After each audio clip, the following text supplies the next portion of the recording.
There is a mental health crisis across the nation, and that includes children's mental health.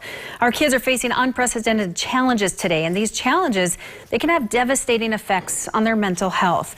Now, according to the CDC, suicide surpassed homicide as the second leading cause of death for teens ages 15 to 19 in the U.S. in 2017. Now, the North Dakota Department of Health, they report that a total of 33 youth under the age of 19 died by suicide between 2019 and 2021. The ND Essence surveillance system estimates over 1,200 kids ages 5 to 18 attempted suicide in that same time frame. And according to the Youth Risk Behavior Survey, 36% of high school students in the state felt sad or hopeless nearly every day for almost over 2 weeks, causing them to stop participating in some of their usual activities during the year before the survey. So what measures exactly are being taken in North Dakota to combat this crisis? And could they be doing more?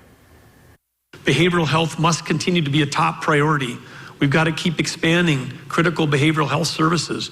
We've got to be reaching those in need sooner, and we've got to reach them closer to home. Child psychiatrist Dr. Damon is one of many mental health professionals in North Dakota who agrees wholeheartedly with Governor Burgum's statement from his 2022 State of the State address and is desperate to find a solution to better support our kids' mental health. The kids are our future, and our state's in a unique spot. We've got a lot of extra funds that are available. An increase in mental health challenges among kids is a trend that has not gone unnoticed by mental health professionals in North Dakota. There seems to be a dramatic increase as far as the need for services. I mean, it's just over the last 5-7 years or so, it seems like we've just had, there's a lot more kids that are requiring inpatient stay. But the state of North Dakota is struggling to provide access to therapists, psychiatrists, and social workers. And as Dr. Damon emphasizes, even a lack of facilities to treat our kids. There's been a dramatic decrease as far as the overall placement opportunities that we have with the kids. The state hospital, which closed its adolescent wing in 2012, is one of the facilities Dr. Damon is referencing. The state hospital was a safe place for youth who posed a danger to themselves or others and required stabilization. Now, kids have to wait in emergency rooms, sometimes for days, until they can be placed in one of 3 inpatient psychiatric hospitals in the state for youth. Once a child is stabilized but continues to require longer, more in-depth treatment, they're often referred to a residential treatment center where they receive psychiatric and psychological services, individual and family therapy. There are just 3 residential treatment centers in North Dakota,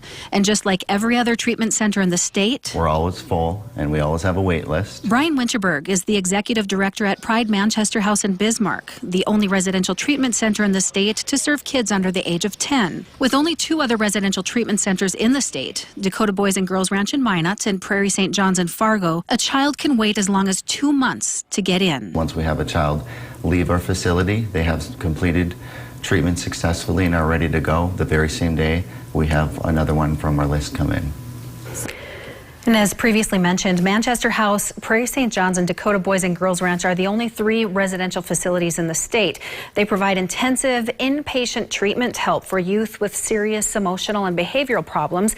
And the 3 facilities, they serve kids from across the state. But Winterberg says that placing kids far from home is often not ideal because successful treatment really needs to involve the family. Now, coming up this morning at 6:35, I will talk further about the challenges facing kids who have no place to call home and what mental health professionals say is needed to better serve all of our kids.